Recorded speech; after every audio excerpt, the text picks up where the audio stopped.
যে এখন প্রত্যেকটা মন্দির ধর্মীয় প্রতিষ্ঠানের পাহারাদারি আমাদের ছেলেরা হাতে লাঠি নিয়ে করছে। আমরা এটাকে তীব্রভাবে ঘৃণা করি এবং আপনারা জেনে আনন্দিত হবেন যে এখন প্রত্যেকটা মন্দির ধর্মীয় প্রতিষ্ঠানের পাহারাদারি আমাদের ছেলেরা হাতে লাঠি নিয়ে করছে। এবং আমরা বলে দিয়েছি কোনো দুর্বৃত্ত যদি এই ধরনের কাজ করতে আসে তাদেরকে অবশ্যই প্রতিরোধ করবা, কোনো ছাড় দেবে না। জামাত এখনই এখান থেকেই মন্দির পরিদর্শনে যাবে।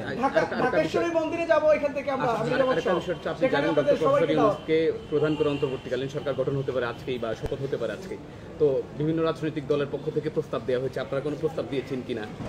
দেখেন, এই বিপ্লবের নায়ক আমরা যখন প্রেসিডেন্ট মহোদয়ের সাথে বৈঠকে বসেছিলাম তখন আমরা বলেছিলাম যে আমরা সেকেন্ড স্টেক হোল্ডার, এবারকার প্রাইম স্টেক হোল্ডার হচ্ছে আমাদের ছাত্র তরুণরা। সুতরাং তাদের সাথে আপনারা বসুন, তাদের কথা আপনারা শুনুন। আমরা তাদেরকে সম্মান করি, শ্রদ্ধা করি। তারা তালিকা দিয়েছে, আমরা বিভিন্নভাবে তারাও অনেকের সাথে যোগাযোগ করেছে। আমরা তাদের তালিকাকে আমরা জনগণের তালিকা মনে করি। আপনারা শপথ অনুষ্ঠানে থাকবেন কিনা যদি আপনাদের আমন্ত্রণ জানানো হয়? আশা করি আমরা থাকবো ইনশাআল্লাহ। আপনাদের কোনো প্রস্তাবনা আছে কিনা সেখানে অন্তর্বর্তীকালীন সরকারের? এগুলা এখনও কোনো ডেফিনিট কথা বলা ঠিক হবে না, এটা প্রিমেচিওর হবে।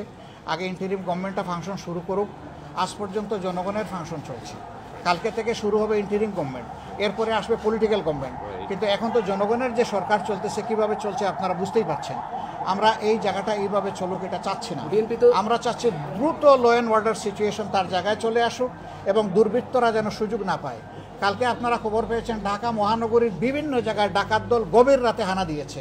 যতক্ষণ পর্যন্ত ল অ্যান্ড অর্ডার সিচুয়েশন ফিরে না আসবে সুযোগ সন্ধানী দুর্বৃত্তরা, দুষ্কৃতিকারীরা এই কাজ করবে, তারা এই সুযোগ নেবে। আমরা সমাজের কোনো অকল্যাণ চাইতে পারি না।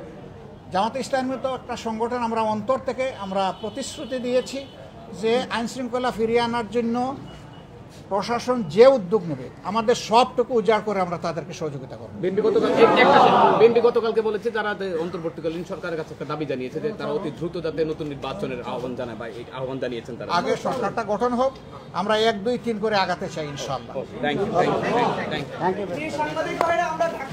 হ্যাঁ, যান, থ্যাংক ইউ।